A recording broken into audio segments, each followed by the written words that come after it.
Hi everyone, and welcome to ParrishTV.com with What's News in Parrish. And today we have a special guest, Mr. GregStuebe from the Florida House Representative of District 67. Welcome, Greg. Thanks. How are you this morning? I'm good. How are you? Good. And I would like to start off today talking a little bit about yourself, Greg, a little bit about your background and what made you decide to run for District 67? Well, first, thanks very much for having me on the show. I appreciate it, and spend a lot of time in Parrish. So thank you very much for having the opportunity to be with you all today. I was born and raised in Manatee County, and then from an early age was pretty involved in the agriculture industry, so got involved in that out in East Manatee County, and then decided to go to the University of Florida and get an undergraduate degree in animal science, beef cattle science, in agriculture. And then started getting involved in agricultural policy and foreign international trade policy at the University of Florida. So I then interned for the State House, interned for Congress, had the opportunity to be involved in leadership positions at the University of Florida, and decided that was something I wanted to do long term. So I decided to go to law school. And then my first semester of law school is when September 11th occurred. So I decided to graduate law school early and enlist in the Army. So after graduating law school, taking the bar, I went right into the military, did 3 years in after law school, did 3 years in the JAG Corps and did a year in the infantry. So I started in the infantry and then branch transferred about a year in to the JAG Corps. So I did about 4+ years in the Army, deployed to Iraq in 06 and 07, and then got out of active duty in 2008. So all the time I was doing this, I always wanted to come back and run for this state house seat because it was the district that I grew up in. It's the community that I love. So I decided as soon as I came back to start putting the pieces together to try to put a campaign together. And we announced my race in January of 2009. So I campaigned for almost 2 years. Wow, that is extensive, isn't it? It's a long time. A lot of people don't realize how much time and effort goes into putting a campaign together, but now the campaign's over, so that's basically what my background and why I decided to run. Who was your mentor growing up? I would say my mentor my entire life has been my father. He's obviously involved in his leadership capacity as the sheriff of Manatee County, but I've always, if I ever needed advice on anything, I always went to my father. So I definitely would say that my mentor all along has been my father. Wow, amazing. And I've got to ask you this question.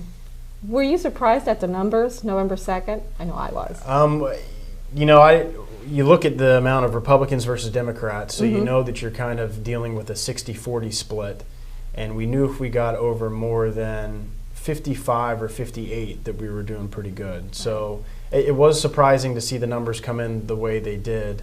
And I think the Democrat got about 24% and the Independent got about 6%. Right. So it was good numbers to have, and we're proud of. And I think it's the work that we did for the 2 years and laying all the foundation that we did and going to all the meetings and going to all the events that we could go to try to get a good grassroots-based support of the community. And I was very happy with the results, both in the primary and in the general election. And I hope to serve this community for a long time. So that is wonderful. And I got to tell you, I was very surprised at the numbers coming in, and so early in the evening.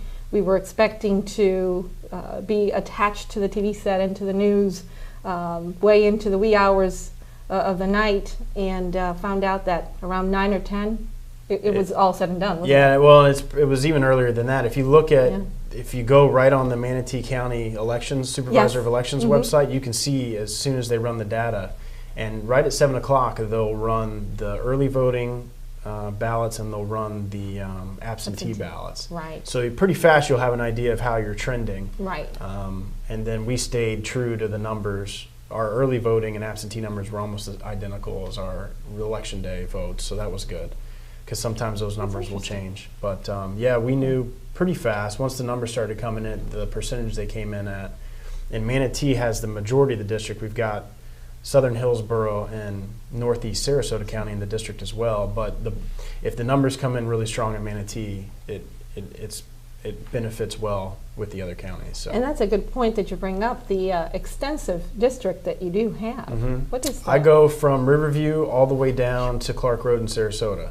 So it's the largest district in the state by population. It's not by size, but geographically it is fairly large too.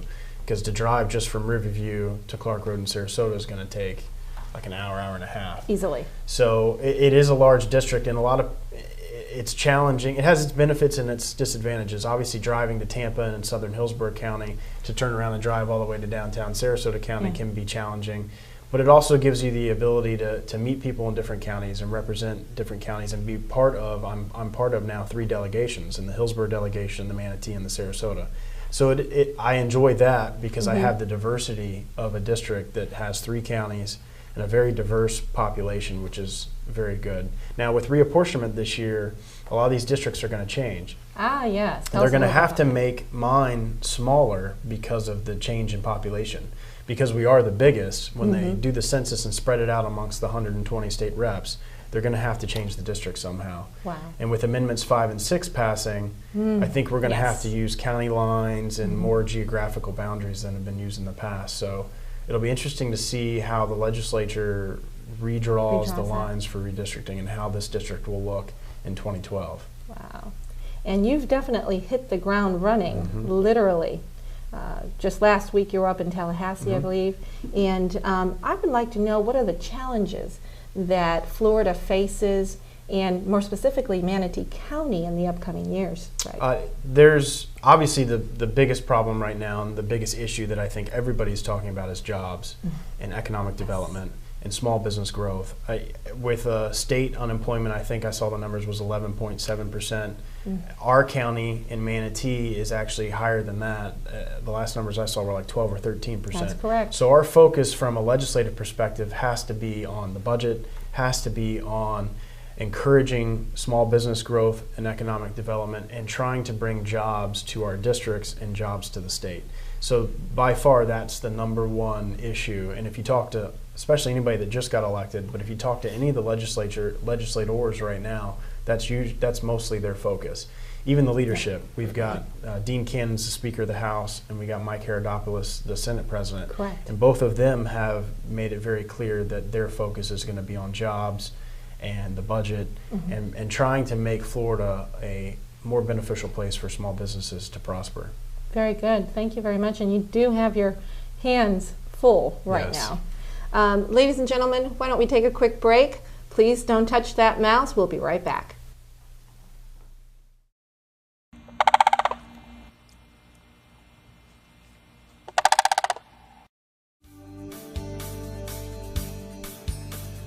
Parrish Professionals Networking Group, a true source of business referrals. Discover Parrish. Live, work, and play in the heart of Tampa Bay. Join Parrish Professionals today! Hi everyone, welcome back. We're here with GregStuebe, and following up on what we were just talking about, Greg, I'm concerned about small business owners. How is it that we're actually going to help small business owners in Manatee County? One of the biggest things that I campaigned on was doing whatever we can to help small businesses. And I think the focus needs to be on lessening their tax burden. Governor-elect Scott has talked about slowly doing away with the business income tax. So I think anything along those lines, lowering the tax burden on small businesses, whether it be the business income tax or any other taxes, and cutting the regulations that a lot of our small businesses have to deal with from a, just burdensome over-regulation, the red tape. And I think if we can lower their tax burden, give them the opportunity to be prosperous, well then they can hire a couple more people, and that will create the economic development that we need in our communities. The government can't create jobs, so it's really beholding on small businesses. And if you look at the state, if you go on sunbiz.org, yes, 99% of your businesses are considered small businesses. So that's really the lifeblood of our economy here in the state of Florida, and we really need to do from a state's perspective what we can to make them successful. So now, how about the high-paying jobs that have just fled the state of Florida? How are we going to bring those back into And a good example of that is the boating industry that has slowly left Manatee County. Thank you. Same type of things. I mean, we need to lower the business income tax. When businesses look at us, the state of Florida versus Mississippi, Georgia, North Carolina, and they're deciding to go to other states, then we need to look at why those businesses are making those decisions. Right. Whether it be lowering impact fees for a couple years when they move back into this community, whatever the case may be, we really need to look at our policies from a state's perspective, give incentives to small businesses, give incentives to businesses that are wanting to relocate in our state, whether it be tax incentives or whether it be incentives to just move into the area. We really need to focus on those type of policies from a state perspective to make the state of Florida a place where people want to move their businesses and set up shop. Because everybody wants to come and live and play in our community because it's Florida. So it should be easy for businesses to make a decision to come here, and we need to make that easy from a tax perspective and from a regulation perspective for our businesses. And I think that you'll see a swing and change in that, and businesses will start to come here if we make those changes. Very good. Now, you talked a little bit on your platform about stabilizing the housing market. How exactly are you planning on doing that, Greg? Well, and I do some foreclosure work as an attorney.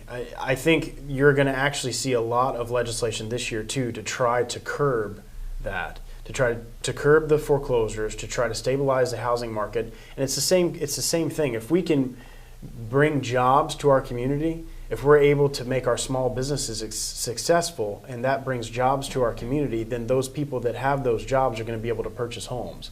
And that's going to stabilize our housing market. So I think it's a all-around approach with our small businesses and the housing market to be able to bring everything together. And I think that starts with making small businesses successful.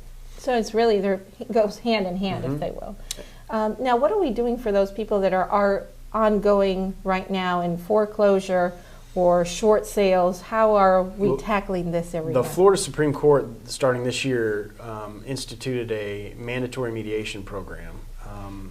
Then the 12th Judicial Circuit, which is what we sit in, which is Sarasota, Manatee, instituted an administrative order off of that Supreme Court order, making it mandatory for people to have mediation prior to their homes being foreclosed. But I tell you, there's still a lot of work that needs to be done. I represent several homeowners that are in the situation where they want to stay in their home. They can make some payments, and the banks just aren't willing to work with them on modifications or work with them on their payments. So I hope there's some things that we can do from a state's perspective to help curb the amount of foreclosures, because it's inundating the courts right now too. Oh, yes. So I think you'll actually see, I would stay tuned to this coming session, because there's some other real estate attorneys that have gotten elected to the House, and I think that you will see some legislation in this area to help homeowners that are in those circumstances. Well, I look forward to keeping up with that and hopefully bringing you back and talking some more about that. Absolutely.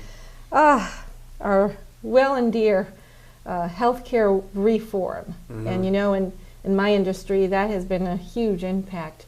Are you for, against? Should I even ask that question? Well, I'm a Republican, so certainly didn't agree with the Obamacare. And I think with what has happened nationally, congressionally, you have a whole new House that's now a majority Republican. And most of those people that got elected campaigned on the fact that they would repeal Obamacare. So I think you'll see the U.S. Congressional House take a lot of steps to try to repeal the whole thing or repeal portions of Obamacare. From a state's perspective, McCollum started a lawsuit against it, saying that it was unconstitutional. The new Attorney General-elect Pam Bondi said that she would continue that lawsuit. So she got elected saying that she would continue that lawsuit. So I think from a state's perspective, you'll see that continue. And I think you'll see the states, especially Florida, take a more proactive approach as to the state's rights and saying, look, federal government, you've stepped over your jurisdiction here, and we, from the state's perspective, our rights have been intruded upon. So I think you'll see the states kind of stand up and tell the federal government, enough is enough. We need to be able to dictate our policy in our state, that's what's the best for the state of Florida. Because part of that law is requiring Florida now, I think it's like 1.8 million new Medicaid providers, and the state's going to have to fund that. Well, how is the state going to be able to fund that? Right now we're looking at a $2 billion deficit. So in 3 or 4 years, as those timelines take effect with Obamacare, we're going to have to care for 1.4, 1.8 million more Medicaid participants, how are we going to be able to fund that from the budget? Because in the state, we have to balance our budget every year. Exactly. So either we're going to have to cut more spending to be able to fund Medicaid, or we're going to have to raise taxes. And there's nobody that I've talked to in our legislature that's willing to raise taxes at this point. So hopefully there'll be some good things moving forward with the states and this lawsuit, and hopefully the U.S. Congress will repeal portions of that so it doesn't put these burdens on our states and our states' budgets. And also on our small business owners as well, correct? Absolutely. So I'm looking forward to seeing some work there. I know we have a hard road in front of us with Mr. Obama, President Obama. I think you'll see some changes. I mean, a lot of people got elected on repealing that, so I think you'll see definitely in the U.S. House some changes on that law. Good to hear. And now just talking a little bit, segueing to Parrish and what's important to our viewers. What do you think the expansion, and we've had a massive expansion of roads in 301 area and the Fort Hammer Bridge, which is coming up. I think they're groundbreaking in March 2011. What do you foresee the economic impact in our area with that? Well, I think the economic impact will be great. I used to live off State Road 64 and dealt with the expansion on 64 for years and years and years, and it took years in order for it to occur. But now it's great to have the 3 lanes on 64. Now 301's dealing with that same expansion, and I think because of the growth out in eastern Manatee County and in Parrish, you really need that expansion. And with the Fort Hammer Bridge, the economic development of having people in Parrish being able to just cross the bridge and come down to Manatee County or drive to Lakewood Ranch. I guess it'll be a straight shot to Lakewood Ranch. So I think those type of transportation initiatives will be great for economic development. And it's going to be great that people in Parrish, I live in Parrish now, it'll be great that people in Parrish now can not have to either drive all the way to interstate and come down, or drive all the way to Rye or Lorain and come down. So it should have a huge impact to the region, especially Parrish, because I think you'll see more people being willing to move there because it'll be a quicker commute and they won't have to worry about driving around. Very good, thank you. Yes, and we look forward to that too.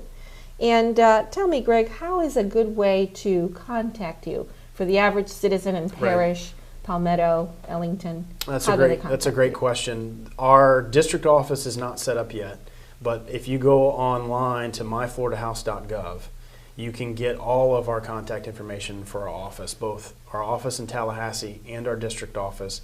It'll have my legislative aide's name and my district secretary's name. And that's probably the easiest and fastest way to contact me. We should have that up and running in the next couple of weeks, so I would assume by our first committee week in the second week in December, all those numbers should be up and working.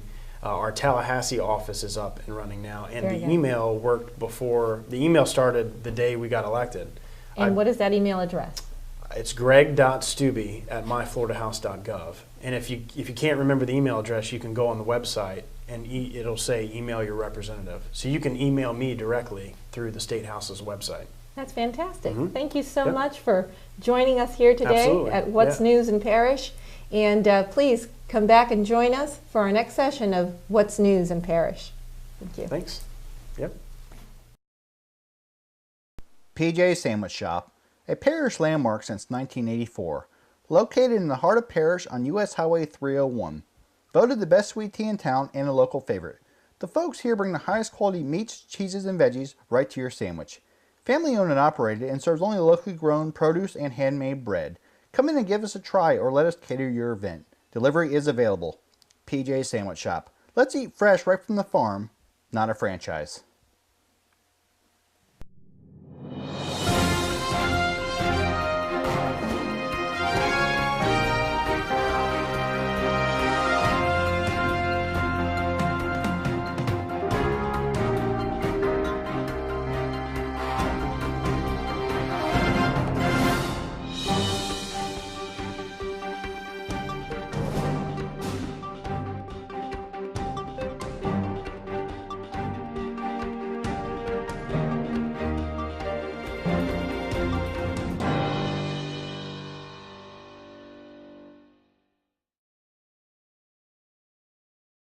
All the time I was doing this, I always wanted to come back and run for this state house seat because it was the district that I grew up in. It's the community that I love. So I decided as soon as I came back to start putting the pieces together to try to put a campaign together. And we announced my race in January of 2009. So I campaigned for almost 2 years. Wow, that is extensive, isn't it? It's a long time. A lot of people don't realize how much time and effort goes into putting a campaign together. But now the campaign's over, so that's basically what my background and why I decided to run. Who was your mentor growing up?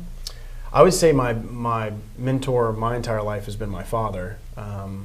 He's obviously involved be involved in leadership positions at the University of Florida, and decided that was something I wanted to do long term. So I decided to go to law school.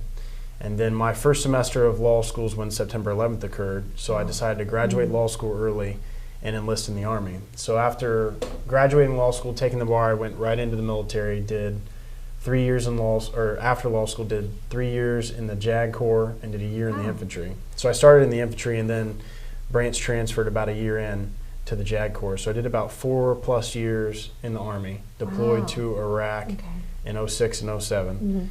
And then got out of active duty in 2008. So all his leadership capacity is as the sheriff of Manatee County, but I've always, if I ever needed advice on anything, I always went to my father. So I definitely would say that my mentor all along has been my father. Wow, amazing. And I've got to ask you this question. Were you surprised at the numbers, November 2nd? I know I was. You look at the amount of Republicans versus Democrats, so you know that you're kind of dealing with a 60-40 split. And we knew if we got over more than 55 or 58 that we were doing pretty good. So it was surprising to see the numbers come in the way they did.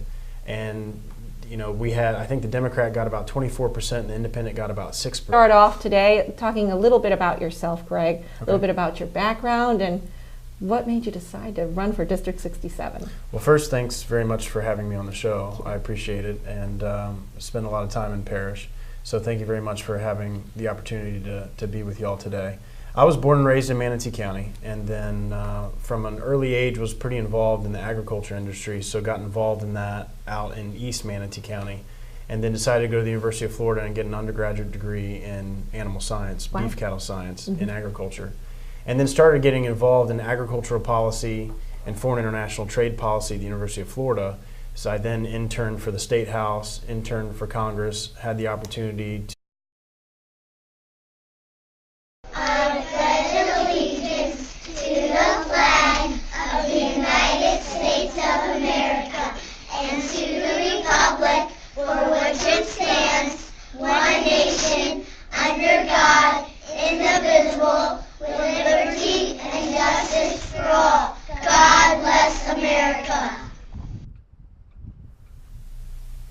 Hi everyone, and welcome to ParrishTV.com with What's News in Parrish. And today we have a special guest, Mr. GregStuebe from the Florida House Representative of District 67. Welcome, Greg. Thanks. How are you this morning? I'm good. How are you? Good. And I would like to start